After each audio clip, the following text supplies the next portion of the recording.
일단 석동현 변호사의 마지막 답변 중에서 경비단 55 경비단의 단장을 불러서 조사한다라는 이유로 불렀는데 조사는 하지 않고 관인 갖고 와라, 그러니까 도장 갖고 와라 이렇게 얘기를 하면서 지금 진실 공방이 벌어졌단 말이죠. 네. 만약에 저게 지금 윤석열 대통령 즉 석동현 변호사의 주장이 사실이라면 법적으로도 굉장한 문제가 있는 거 아니겠습니까? 그렇죠. 어제서부터 이게 제일 큰 논란으로 불거지고 있는 겁니다. 55 경비대가 외곽 이제 그 경호를 맡고 있는데 공수처와 경찰은 그 외곽에서 진입하는 과정에서 55 경비대가 허가를 해줬기 때문에 들어간다라고 언론에 보도를 한 거예요. 네. 그 이유는 명백합니다. 본인들이 체포영장을 집행하는 것에 대한 당위성을 충분히 인정받았다. 그렇게 여론을 호도하기 위한 도구였다고 보는데 그것이 법적으로 문제가 있다면 대단히 문제가 생길 수밖에 없는 거죠.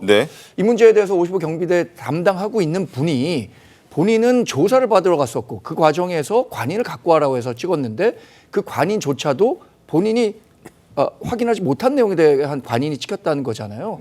이러면 누가 경호처나 경찰의 진입에 대한 정당성을 인정해 줄 수 있겠습니까?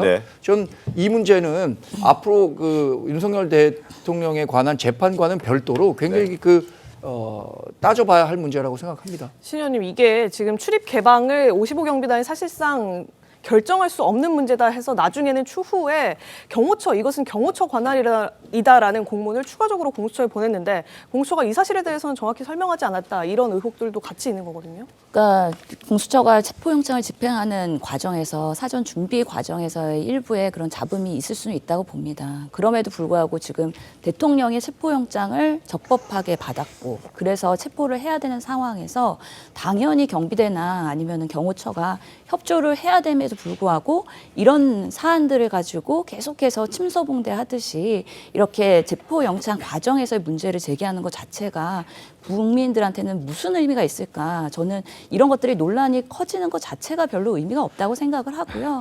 물론 공수처가 그런 부분 하나하나의 과정에 있어서의 깔끔하게 문제없게 했으면 가장 좋을 뻔했죠. 하지만 지금은 초유의 사태 아닙니까? 현직 대통령이 이렇게 체포영장을 발부받고 아무리 석동현 변호사든 윤석열 대통령 측에서 이 과정에서의 적법에 문제가 있다라고 얘기해도 계속 사법기관에서는 그거는 정당하다라고 그런 이의 제기에서 기각하고 있지 않습니까?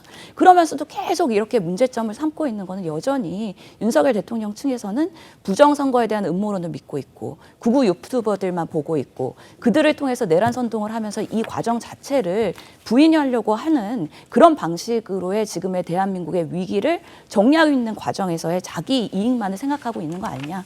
상당히 비판받을 것 같다. 그러면서 왜 그럼 윤석열 대통령이 오늘도 조사를 제대로 받지 않느냐에 대해서 비판을 하고 내부에서 자정 목소리를 내야 될 국민의힘에서조차 이런 것들에 같이 부안해동한다 그러면 정말 대한민국의 정치는 어떻게 되겠습니까? 참으로 안타까운 일이라고 생각합니다.